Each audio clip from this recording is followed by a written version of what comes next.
আসসালামু আলাইকুম বিয়ার্স, আমার এই প্রথম মিনি ব্লগ আপলোড করলাম আপনাদের মাঝে। আপনারা একটু সাপোর্ট করবেন। তো ফাইদাকে নিয়ে চলে যাচ্ছি। তো বাসায় যেতে হলে আমাদের যেতে হবে স্ট্যান্ডে। তো স্ট্যান্ডে যাওয়ার আগে আমরা রাস্তাটা পার হয়ে গেলাম। পার হওয়ার পর একটু অপেক্ষা করতে হলো।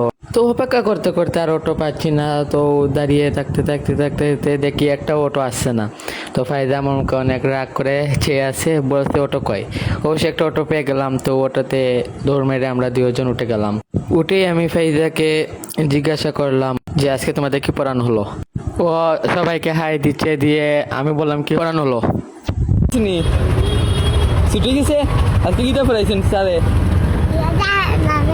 মেমে প্রথমে আমার ভুল ধরলো, কিন্তু এখনো বলছে না। ফাইজা হলো আমাদের পরিবারের সবাই আদরের। ওকে কিছুই হলে কেউ সহ্য করতে পারেন না।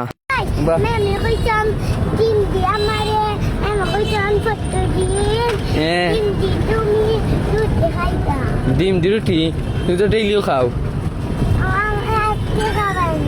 ডেইলি তো খাস, ডেইলি খাস না মাঝে মাঝে। এখন তার কিছু করার নাই, ওকে রুটি আর ডিম খাওয়াতে হইব। তাহলে নেমে পড়লাম, নেমে ওকে নিয়ে সোজা রেস্টুরেন্টে চলে গেলাম।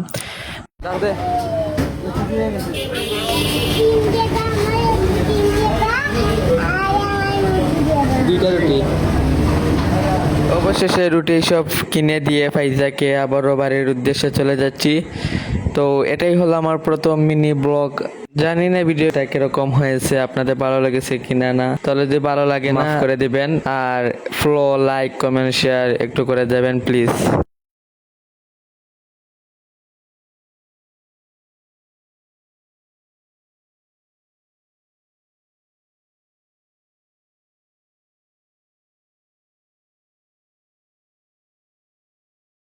ঠান্ডা লেগে যাবে, তো সে রাজি হয়ে গেল। তো তাকে নিয়ে গাড়িতে উঠে পড়লাম। উঠেই দেখতে পেলাম তার স্কুল। সে দেখে খুব খুশি। যাওয়ার সময় একটু রাস্তা শুট করে নিলাম। তো রাস্তার প্রাকৃতিক দেখে খুবই মনটা জুড়ে যায়। আমাদের ছাতক বাজার যদি আপনি আসেন, মানে ছাতকের প্রকৃতির সৌন্দর্য, মানুষের আচার আচরণ সব দেখে আপনি মানে মুগ্ধ হয়ে যাবেন। মানে এই ছাতক থেকে আপনার আর যাওয়ারই ইচ্ছা হবে না। আমাদের ছাতক বাজার একদিন যদি আপনি আসেন, বুঝতে পারবেন আমাদের ছাতক শহর কিরকম। এই শেষ করছি, অন্য একটা ভিডিও দেখা হবে।